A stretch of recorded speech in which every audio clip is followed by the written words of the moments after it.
nuevamente nos encontramos con el padre Benjamín Crespo, que ya podemos considerar de la casa, ¿verdad? De Paz. Y hoy pues vamos a hablar de la postulación del padre Castillo, que ojalá que se acelere y llegue pronto ya la beatificación. Padre Benjamín Crespo, muchísimas gracias y bienvenido a este nuevo programa. Gracias más bien a ustedes y agradezco esas palabras cariñosas de hacerme sentir en casa. Y así en casa me siento con ustedes, por lo tanto, hablando con cordialidad y con afecto de lo más entrañable nuestro. Quería empezar ahora por el final, padre Benjamín. ¿Qué es lo último, podríamos decir, del padre Castillo? ¿Cómo va, verdad, acercándose la ansiada beatificación? Porque incluso cuando estuvo San Juan Pablo II aquí, algunos incluso decían seguramente que se puede dar la beatificación. Cuando vino hace 3 años el Papa Francisco, dice, mira, y como es jesuita y tal, a lo mejor nos da alguna sorpresa, ¿no? ¿Cómo está la situación ahora de la causa? Si recuerdas, en octubre del 2018, yo estuve en Roma, precisamente recién nombrado vicepostulador de la causa de Francisco del Castillo, porque ya lo era y sigo siendo también del padre Alonso de Barzana. Pero fui a Roma expresamente para hablar con las personas de la Congregación de las Causas de los Santos y con el postulador general de la compañía para informarme y recibir orientaciones. En esas entrevistas, que fueron varias en ese mes, me dijeron que lo importante era continuar con el proceso que se había quedado estancado y por lo tanto iniciar un proceso supletorio aquí en Lima para poder culminar satisfactoriamente la fase diocesana, que ha tenido un largo recorrido, momentos de actividad, otros momentos más bien que se había estancado la causa. Bueno, en octubre del 2018, al regresar a Lima, y ya con Monseñor Carlos Castillo como arzobispo, iniciamos y se dio apertura a la reunión introductoria de la causa, a la sesión inaugural del proceso supletorio. ¿Por qué supletorio? ¿Por qué se llama proceso supletorio? Porque esta es una causa histórica que empezó en 1677, hasta el tiempo de la supresión de la compañía, tanto en acciones que se realizaban en Lima como en Roma, y entre Lima y Roma simultáneos.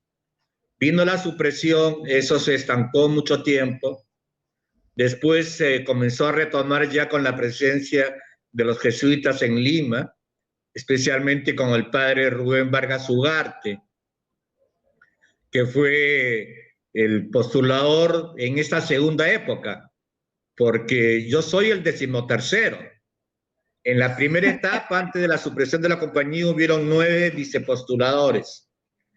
Es a partir de la segunda etapa, con el padre Vargas Ugarte, luego el padre Sánchez Arjona, el padre Armando Nietti y yo.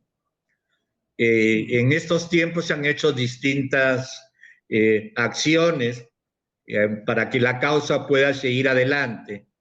La publicación de la misma autobiografía del padre Armando Nieto, la biografía de Francisco del Castillo, apóstol de Lima, y así sucesivas acciones. Lo que más ha permanecido y sigue permaneciendo es el culto inmemorial desde la iglesia de San Pedro.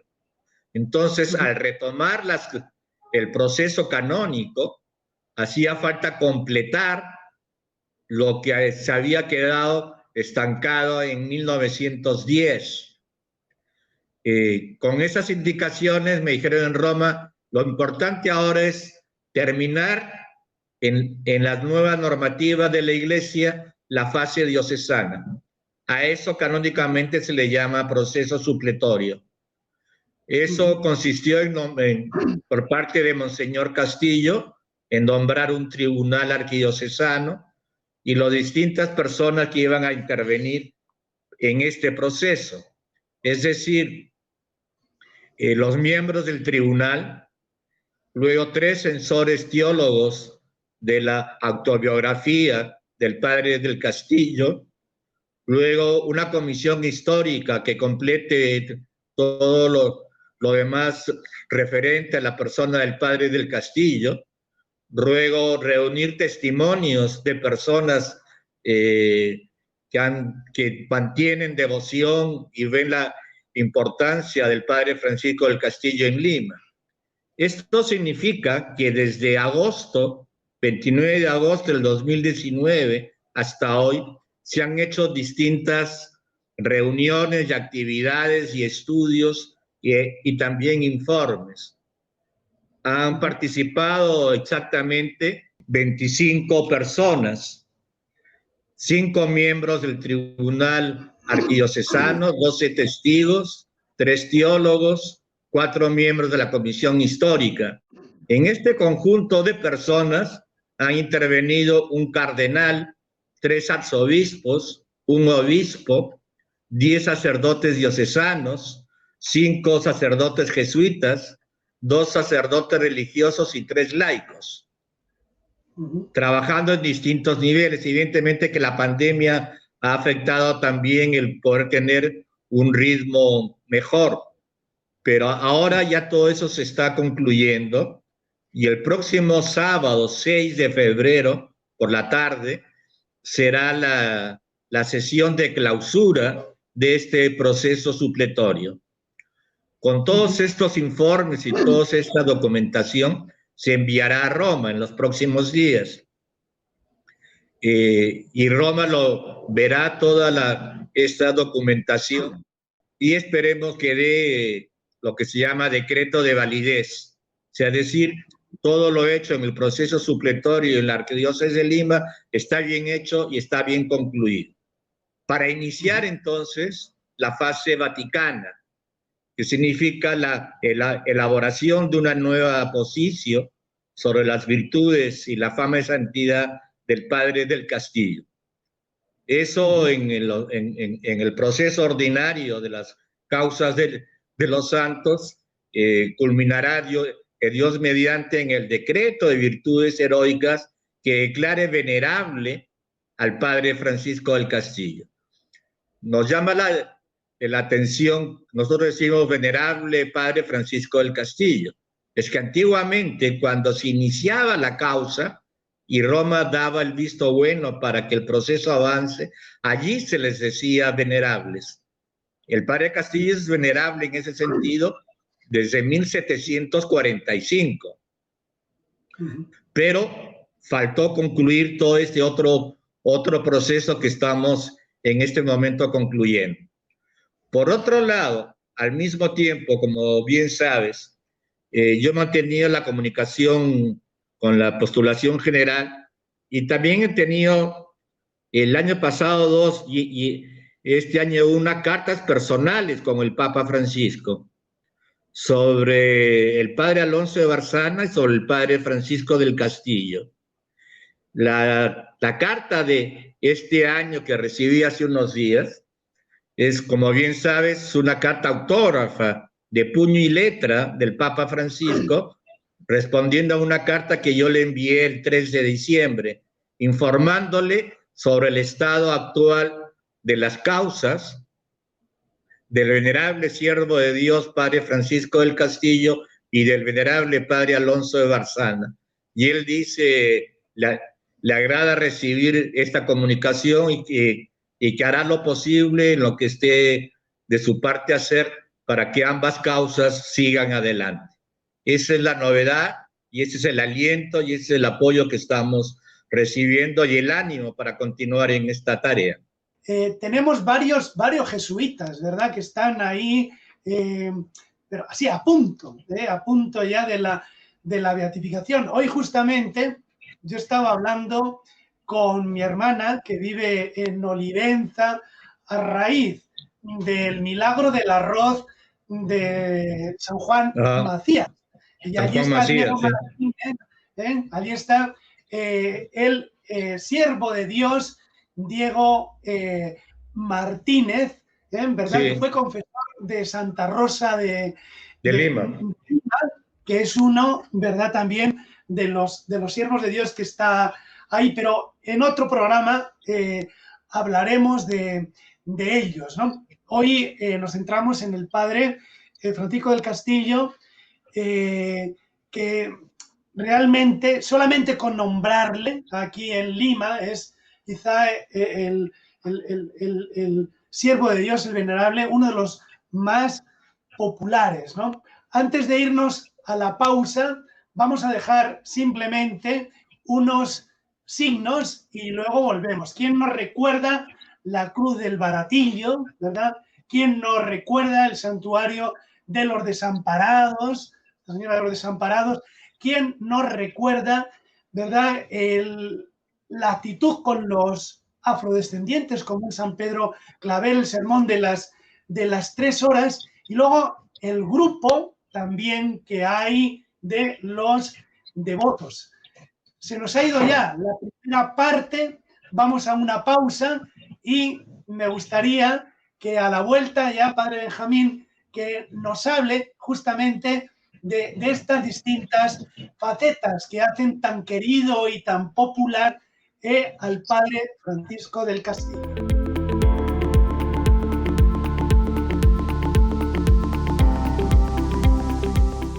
Y estamos delante de donde está enterrado, están los restos del venerable padre Francisco del Castillo, adjunta la cruz del Baratillo.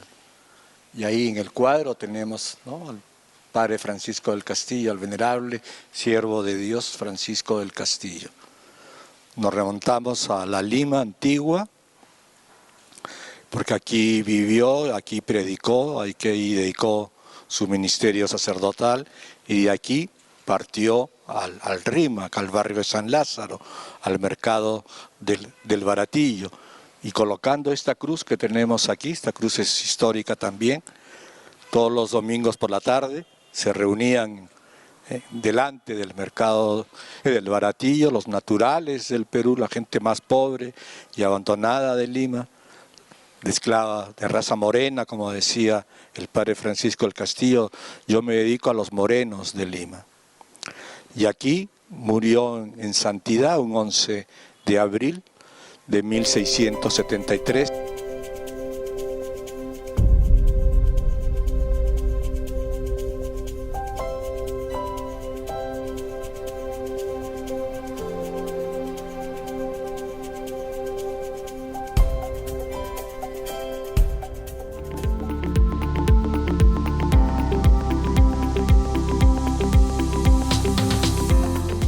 Muy buenas amigos, estamos con el padre Benjamín Crespo, vicepostulador de las causas de los siervos de Dios de la Compañía de Jesús aquí en el Perú, como Alonso de Barzana y Francisco del Castillo. Habíamos dejado ahí, ¿no?, para hablar ahora de las distintas facetas del padre Francisco del Castillo. Adelante, padre Benjamín. Respecto a Francisco del Castillo, ¿no?, limeño y buen limeño de pura cepa, diríamos los buenos limeños, vivió y realizó su ministerio pastoral en Lima. Es conocido, bastante conocido, lo que acabas de mencionar, ¿no?, de la cruz del Baratillo, del mercado del Baratillo en el Rímac, cerca de la iglesia de San Lázaro, donde los domingos iba a realizar sus catequesis, y con la gente pobre de Lima, de raza negra en Lima, pero también acudían personas de otros sectores sociales altos que querían siempre escuchar la voz del padre Francisco del Castillo y su mensaje evangélico. Es conocido, ¿no?, el sermón de las 3 horas, que fue el iniciador del sermón de las 3 horas delante del Cristo de la Agonía, en lo que era antiguamente la iglesia de Nuestra Señora de los Desamparados, lo que es la espalda de Palacio de Gobierno. Pero esa cruz, ese Cristo de la Agonía se encuentra en la actual parroquia de Desamparados, en la avenida Venezuela en Lima. Entrando a la mano izquierda hay un oratorio, si lo podemos expresar así, en que se reza al Cristo de la Agonía. Pero también el padre Francisco del Castillo, recordemos, fue también fundador del Hospital de San Bartolomé para esclavos negros. Ayudó también en la creación del Hospital San Lázaro para los enfermos de lepra. Creó también la Escuela de Niños Pobres adjunta a la Capilla de Desamparados, la Escuela del Santísimo Crucifijo de la Agonía, de las mujeres, se decía la Casa de las Amparadas, de la Purísima Concepción, en la protección y cuidado de la mujer maltratada en Lima. ¿Cuál fue el vínculo con el padre Ruiz Montoya? Hubo una relación muy estrecha entre Francisco del Castillo con el padre Antonio Ruiz de Montoya, convirtiéndose el padre Ruiz de Montoya en el espiritual de Francisco del Castillo. Eso está también en la obra del padre Ruiz de Montoya, en el Sílex del Divino Amor. Hay que recordar que muy cerca del aeropuerto, ¿verdad? Ahí tenían la hacienda, en Bocanegra, los jesuitas, donde parece que tuvieron varios encuentros y donde parece que se escribió el Siles, creo, ¿no? Sí, ahí fue una relación muy estrecha entre ambos y consta en los escritos de ambos. De hecho, el título oficial que el padre Francisco del Castillo dio a lo que llamamos autobiografía, el título exacto fue Apuntamiento de las misericordias y beneficios que nuestro gran Dios y Señor me ha hecho sin merecerlos. Es el título oficial que le puso el mismo Francisco del Castillo escribiendo su autobiografía a pedido de los superiores en aquella época. Que es interesante rescatar que es el inicio también de las reducciones guaraníes, y en la película de la misión, ¿verdad?, que nosotros hemos visto, en realidad las raíces, ¿verdad?, habría que buscarlas aquí también, ¿no? Digo, para como ubicar esa fuerza motriz espiritual del padre Castillo y del padre Antonio Ruiz Montoya, ¿no? Claro, ambos yo diría como que la fuente primera, evidentemente para todos nosotros, el Evangelio y la experiencia de ejercicios espirituales de San Ignacio. Claro.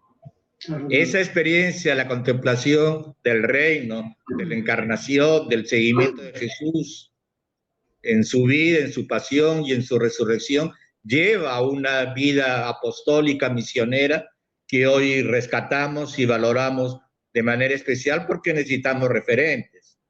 El Papa Francisco, justo ¿no?, hace 3 años, bien habló de que Perú es tierra ensantada, y uno de estos programas es Perú Tierra Ensantada. En Radio María, ¿no? Gracias por recordar. Quiero compartir el bello video que desde el Arzobispado de Lima han lanzado, ¿verdad? Justamente recordando que hace 3 años estuvo con nosotros el Papa Francisco y que además estuvo ahí, ¿no?, en la casa donde vivió, pues, el venerable Francisco del Castillo, ¿no? En esa visita del Papa recordarás que también los jesuitas tuvimos un encuentro con él en el espacio de lo que es sacristía de San Pedro, y ahí fue un diálogo cordial, fraterno, hablándonos precisamente sobre estos temas a partir de unas preguntas. Y ahí fue refiriéndose tanto a Francisco del Castillo como de manera particular con el padre Alonso de Barzana, porque Barzana fue el primer jesuita en llegar a la Argentina. Había estado primero en Cusco y Juli, y de Juli parten a Bolivia, Paraguay y Argentina. Esa es la gran empresa evangelizadora de frutos abundantes y que hoy sigue eso presente. Por eso también, ¿no?, el Papa Juan Pablo II, en las 2 ocasiones que vino a Lima, habló expresamente del testimonio de vida sacerdotal, de opción evangélica y por los pobres de Francisco del Castillo. Eso fue mencionado en las 2 visitas del Papa Juan Pablo II a Lima, en el año 85 y en el año 88. Eso está muy presente. También muchos años el cardenal Landázuri, Monseñor Augusto Vargas, los obispos del Perú han solicitado a la Santa Sede y comunicado al pueblo peruano que estas causas deben y tienen, ¿no?, ese regalo de Dios para nuestra tierra peruana. Y el padre Francisco del Castillo en Lima especialmente, porque Alonso Barzana recorrió Lima, Cusco, Guarochirí, pasó a Bolivia, Paraguay, Argentina, para finalmente morir en el Cusco. Por eso la causa del proceso diocesano se realizó en el Cusco, como estamos realizando el de Francisco del Castillo en Lima, porque murió en Lima. O sea, hay toda una larga historia, una gran experiencia aleccionadora y ejemplar de vida misionera apostólica, que hoy, en estas circunstancias particulares, necesitamos referentes concretos de testimonios de fe, ¿no?, auténticos, coherentes, ejemplares, que inspiren nuestra vida en este momento, ¿no?, en la situación que atravesamos y que nos cuestiona tanto, y que la fe brota como don de Dios de manera especial. Y es apasionante ver sobre todo la pasión evangelizadora de los compañeros, de la compañía de Jesús, ¿no?, de esta familia que tiene como una divina obsesión, que es la evangelización y darse de lleno, ¿no?, a los demás, ¿no?, porque no son figuras aisladas, sino que es una familia, ¿verdad?, que está evangelizando. Evidentemente que está el testimonio como comunidad, como congregación, donde hay hermanos nuestros que han destacado de manera particular, pero dentro de una comunidad y viviendo en una comunidad religiosa al servicio de los demás. En el caso concreto, el padre Francisco del Castillo fue la iglesia de Desamparados, y bueno, toda su formación en el que es Colegio de San Pablo. Y antes en lo que se llama el Colegio Real de San Martín, donde, ¿no?, la primaria y secundaria, estudios básicos. O sea, una larga trayectoria. Estudiante colegial en el Colegio de San Martín, estudiante jesuita en el Colegio de San Pablo, ministerio apostólico pastoral desde el Colegio de San Pablo, desde la iglesia de Desamparados, para finalmente fallecer en la enfermería del Colegio de San Pablo, precisamente contagiado de una tifus, o sea, se contagió y murió a consecuencia de tratar a enfermos. En ese tiempo fue la tifus. Si uno quiere seguir la huella del padre Castillo, cuando se llega a Lima, se dice que más que una ciudad de turistas, es una ciudad para peregrinar, ¿no? Hemos hablado de la hacienda Bocanegra, pero que está medio perdida en el aeropuerto, pero hay lugares emblemáticos donde sin duda nos podemos encontrar con las reliquias y como una presencia más viva, ¿no? Si nos podría, para ir ya culminando, ¿no? Uno viene de fuera o aquí mismo en Lima y quiere seguir la huella, quiere peregrinar para venerar, ¿verdad?, al padre Castillo. Va a la iglesia de San Pedro, ¿dónde más? O en San Pedro, ¿qué puede hacer? Yo diría que si entra a la página web del padre Francisco del Castillo, allí hay lo que se presenta como la ruta del padre Francisco del Castillo en Lima. Dónde vivió, dónde estuvo, con quiénes estuvo, ¿no? Desde su casa familiar, que estaba en lo que, ¿no?, la calle Aldabas, en lo que es Girón Azángaro, lo que es el noviciado jesuita, lo que en la actual casona de San Marcos. Luego, evidentemente, el Colegio de San Pablo, la Plaza del Baratillo, el Monasterio de la Concepción, el Monasterio de Santa Rosa en Lima, ¿no? A la espalda, ahí por la avenida Bancay, de Santa Rosa de las Monjas, que se llamaba y se sigue llamando. Esa es la ruta del padre Francisco del Castillo, donde ha dejado huella y donde se ve huella de él, y evidentemente está más concentrado en la iglesia de San Pedro, porque allí fue enterrado, ahí están los restos, ahí está la cruz del Baratillo. En la remodelación actual de la iglesia de San Pedro por el padre Enrique Rodríguez, hay un lugar destacado especial para el padre Francisco del Castillo. ¿Hay algún momento donde se reúnan quizá como los seguidores o los castillos, que creo que había un grupo también, algún momento en que se reúnan para celebrar o para continuar? Sí. Bueno, a ver, siempre ha estado desde su fallecimiento y poco después, ¿no? Las misas de los días 11, que en este siglo, bueno, el siglo pasado ya el padre Vargas Ugarte retomó. Y se quiere que eso, bueno, durante mucho tiempo ha estado en todas las iglesias y casas de la compañía. También hay una hermandad y cofradía de Francisco del Castillo vinculado a la parroquia de San Pedro. Todas estas personas, especialmente, no manifiestan su propia fe y su propia devoción. Entonces, lo que actualmente la iglesia de San Pedro es un santuario también de peregrinación por el padre Francisco del Castillo, eso extenderlo y que tome raíces porque de hecho la causa del Francisco del Castillo, si recordamos bien, se hicieron testimonios en Huamanga, en Ayacucho, en Trujillo, en varias ciudades fuera de Lima. Francisco del Castillo, aunque es de Lima, su influjo no se reduce solamente a Lima, es influjo nacional, el padre Francisco del Castillo.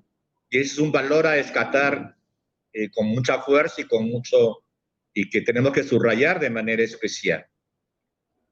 Se nos ha ido el tiempo, padre Benjamín. Tan rápido. Me gustaría culminar. Yo ni lo he sentido.